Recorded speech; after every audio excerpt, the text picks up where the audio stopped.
But it's sort of a break for us, break for the Broncos, bit of a travel day. They'll do like a walkthrough today. They'll travel to Santa Clara tonight, joint practice tomorrow. We'll have boots on the ground and have coverage here on the fan here throughout the day. But we're using today as sort of like a bit of a snapshot of like take a breath and examine 2 weeks of Broncos training camp. And I want to talk about just some themes here. The run game. We came into this season knowing that the biggest upgrade probably had to be the run game. And we have said probably close to 200 different times and in different ways that it was some sort of miracle that the Broncos were a 10-7 team with a rookie quarterback, no run game, and no tight end. Yeah, insane. To still think till this day, like, wow. Yep. We went into the draft thinking that the Broncos, that's what they were going to do in the first round. Turns out those running backs are just blenders, right? Not a crystal. You can get them later. Yeah, they're ugly blenders. Jahdae Barron, you're the crystal, baby. Yes. The crystal gets displayed. The blender gets put away after it's used. But they addressed it. They addressed it in the draft in the second round. They addressed it in free agency. In J.K. Dobbins, we had someone like Jaleel coming back, someone like Estime coming back. How would you... Don't forget Tyler Bidet. Sean Payton will be upset with you if you forget his name. Give me a snapshot of your view of the running game after 2 weeks of training camp. It's hard to sit here and confidently say, like, hey, the running backs are going to be dynamic and explosive this year for 17 games. What I will say is we know what J.K. Dobbins can do when he's healthy, so we should be excited about that. He was less than 100 yards last year, away from 1,000 yards, and he missed 4 games. So with him in the mix, it's going to bring a different dynamic to the running game where it's physical now, breaking tackles, moving the chains. But then when you look at R.J. Harvey, Zach, you're looking at a guy that's similar to Darren Sproles, that's explosive, that's twitchy, has great vision. And we got to see that. That was on display one practice where he had a jump cut and go across the field to where Jonathan Cooper didn't set the edge and was able to get 15, 20 yards because of that. That's something that he's going to have to do this year in these football games in the NFL is create plays when something's not there, make something out of nothing, right? Or is it nothing out of something? No, create something out of nothing. Yeah, there you go. Yes. Yo, that's why I have you here, Zach. Yes, that's why I'm here. So I'm excited to see what R.J. Harvey brings to the table. On top of that, he's a great pass catcher. He's able to break tackles after the catch. So he's another one that, hey, he may not be the number 2 target. Maybe he's the number 3 target this year for Bo Nix. Yeah. And honestly, and we talked about this a little bit off the air, if I had to guess how this is going to go this year in terms of target share, receptions, it's going to go Sutton, Engram, Dobbins. Whoa, hold up. Sutton, or Engram, Dobbins. Or Sutton, Engram, Harvey. Okay. I can go with the Harvey. So third down, it's Harvey's? I believe so. I believe that they want to kind of fill a role with R.J. Harvey being that third down back. And then as time goes on, they're going to kind of give him more on his plate to say, okay, you did the third down work. You're picking up your blitzes. You're catching all your balls. So let's give you some more runs. If R.J. Harvey starts to break tackles, starts to be more explosive than J.K., now R.J. becomes the starting running back. So I think that's how it's going to go. Now, if R.J. cannot pick up blitzes and he is not catching well, then it is going to be J.K., Zach. So it's going to come down to what R.J. does, and he's going to have the opportunities to show that he needs to be on the field more times than not. 32 catches last year for Dobbins. Yeah. So that would have been like, I mean, for example, I mean, you're looking at someone like Javonte had 52, but Javonte played in every game. Dobbins missed nearly a quarter of the season. Do you agree that a running back will be the third leading pass catcher? I do. Bo Nix loves to dump it off to his running backs, which any smart quarterback will do that. I wish I was around smarter quarterbacks that would just dump the ball off. Just make it easy on yourself. Pick up 5 yards. Who knows? With some of these running backs that are explosive, they take a 5-yard catch and turn it into 15, 20, maybe even a touchdown. Yeah, James Cook at that, catches at the line of scrimmage and makes one guy miss. So just make it easy on yourself, and I believe Bo Nix understands that. He knows that. He doesn't want to get hit. So you dump down. So what I'm saying is, this running game is going to be a lot different, and it's going to be a lot better off this year than it was last year, just with the additions of R.J. Harvey and J.K. Dobbins. On top of that, the offensive line is back, and they were really good last year, especially when it comes to pass blocking. But now you have a scheme, and it's outside zone, and it's stretching the field, and it's getting people to run, and it's getting your offensive linemen to run, which is easier to set up cuts. So I'm expecting the identity early this year to be running the ball, establishing the run game, then building off that with play action, and then you can get into being more creative and more explosive passes later on down the line. I'm putting you in a tough spot because they're not tackling to the ground, and we know it's only a partial evaluation.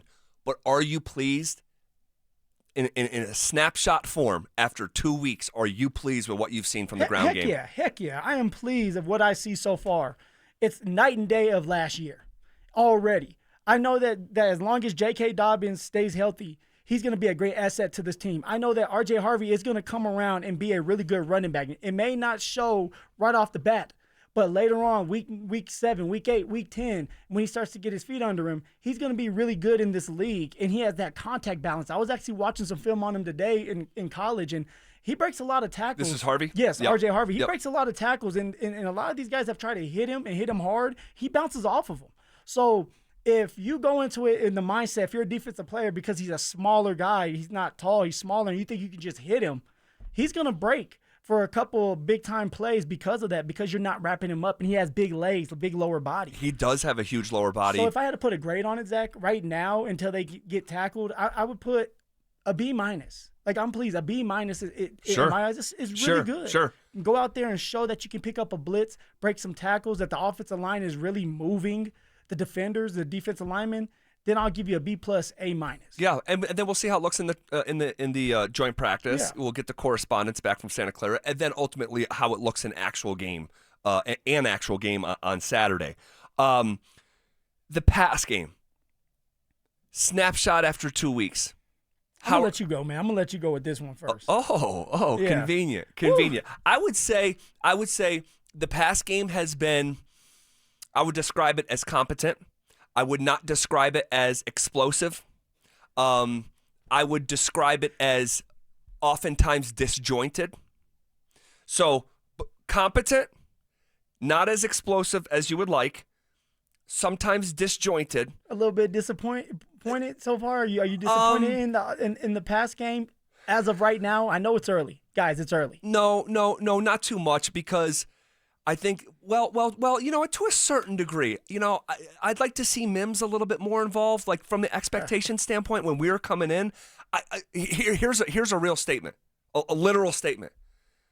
I can't really remember a legitimate play in a team period from Marvin Mims. No, I'm with you on that. Not one time has Marvin Mims just like streaked down the middle of the field or on the outside of the field with an open touchdown, a 7-yard bomb, an explosive play like he did against the Cleveland Browns. We haven't seen that yet. No, we haven't even seen a second cousin of that. So, again, not down on it, just haven't seen it. So I'd be misrepresentative of what we have seen if I came in here and raved about the passing game, particularly with Mims. Haven't seen a lot with Vele. We know he's going through something. So we'd take that with a grain of salt. Pat Bryant is a rookie, but I think he is like what I'm seeing from Pat Bryant right now is almost exactly what I was talking about him coming out of Illinois. And by the way, this is an aside. This is your final reminder about Illinois football. They're going to be good this year. This is your final reminder about Illinois football. Do not be surprised if that is a 9, maybe a 10-win team. Just put it in your back pocket. They're building for something. Senior quarter. I mean, like they have an awesome roster, and they have look. I watched them play a year ago. I saw what I saw. I know what I know. They're going to be really good. That's all. That's your final warning. Final warning. Do it with it what you will. When Pat Bryant was coming out of Illinois, I did not know what his ceiling would be, but I was really confident in his floor. You remember those conversations? Oh, yeah. I'm like, I think this guy is going to be like a 7 to 9 year Denver Bronco, and I don't know if he's ever going to turn into a number one, but this guy, I just believe in. Very steady, very consistent. And that's kind of what we're seeing. We're seeing someone who doesn't make mistakes. Now, we're not seeing him breaking people off and mossing people, but that's not who he is. But I trust in that guy's floor, and what I've seen out at training camp syncs up with the evaluation after the draft. At least we've seen him open up and break or have an explosive or a 70-yard touchdown on a post. You know, we've got to witness that before. Not that's something that we're waiting for Mims to do. Yes. And I know and I understand with Mims, like, hey, he's going to be moved all around, and that a lot of his plays are going to be creative, and you don't want to show your hand just yet. So I understand, but I want to see more from Mims. I want to see more from Bailey, and when Bailey gets a little healthier. Pat Bryant, he is steady and he's consistent. And then Troy Franklin's another. Yeah, one. and he has been a bright spot, and we talked a lot about him yesterday. You have him as receiver number 2. As of right now. Put words in my mouth. I'm still not there yet. I want to see more, and I know you do too. You're still gathering your stuff, but for right now, he has been probably the most consistent playmaking wide receiver out there. So in general, if I were to describe, if someone, Austin Powers was frozen, now they're unfrozen, they're like, oh dude, I've been frozen for 2 weeks. What's camp been like in the past game? I'd be like, you want to know what? Solid, but you could have stayed frozen for another couple days. It's not nothing groundbreaking out there, is how I would say it. Do you agree with that? No, I agree with it, but I don't think that's a bad thing. I think it's like, hey, we know what we need to do. Let's get the fundamentals down. Let's get the basics down.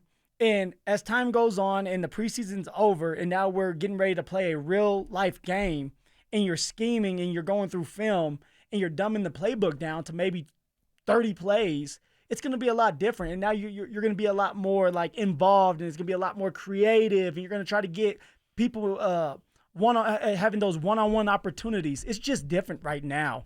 But you're right. It's like, in a way, at times it seems like it's boring out there. But boring is good. I tell my wife that all the time when it's a boring day. Boring is good, because the minute that things get hectic, we're going to be complaining about it. So just keep it boring, keep it going, work on the little things, the fundamentals of everything, and then when it's time, it's time. Yep. I love that phrase that you have. That boring is good. And from a family perspective, It's like you're not rushing off to the hospital. No one's bleeding. I like that. We're doing a snapshot of the first 2 weeks of training camp as we have a day to catch our breath here before things pick back up in Santa Clara. How would you describe Bo? I mean, I know this directly relates to the passing game, but just in more dedicated fashion, he's the young quarterback. I'm going to give Bo right now a B-. People might be upset. Zach, hopefully you're not upset. I'm not upset. Bo is doing well. The one thing I love what I'm seeing out there from Bo is he's confident. He's changing plays. Yes, he is. He's in and out of the huddle. He's making the mistakes, but because he's being a little bit more aggressive. You see him talking to his teammates and directing them to where he wants them to be. The confidence of even when he's walking is just different. I love that. And Sean loves that, obviously. So I would give Bo a B- because he's also missing a couple of receivers, right? A couple throws when he's throwing to some of the receivers. Sure. There's a couple times with Cortland specifically where it's like, Bo, what are you doing? What are you doing? There was an interception from Key, and Cortland broke off Riley Moss, a great route, and Cortland wanted it on the outside shoulder. Well, Bo threw it in the middle, right down the middle and the inside. Yeah, back inside. You never do that, but when you have Cortland that's in a hybrid hold-in, he's not building that chemistry the first 2 or 3 days, and then all of a sudden you're out there and you're trying to build it back up real fast. Like, it takes time. So I'm excited to see what Cortland Sutton and Bo Nix look like during this joint practice. They have to get on the same page, and it has to look like last year. It can't be, hey, it has to be like week 5, week 6 of last year, not week 1, 2, and 3, and even 4 of last year. Yeah. Okay, I agree with nearly all of that assessment. Defensively, as we take a look at a snapshot after 2 weeks of training camp, who has stood out the most for you? Because we can just fast forward through this a little bit here. Like, the defense has been dominant. Yeah. The defense looks phenomenal. They look great. Vance Joseph, dude, you got it all at your fingertips. Like, truly, there doesn't seem to be, if guys are healthy, right, and we know the middle linebacking position, inside linebacker position, there's some stuff there, but why you have to say VJ's name like that? Like, you have everything. Oh, do you not want his name? I want him to go under the radar. Come on now. Come on.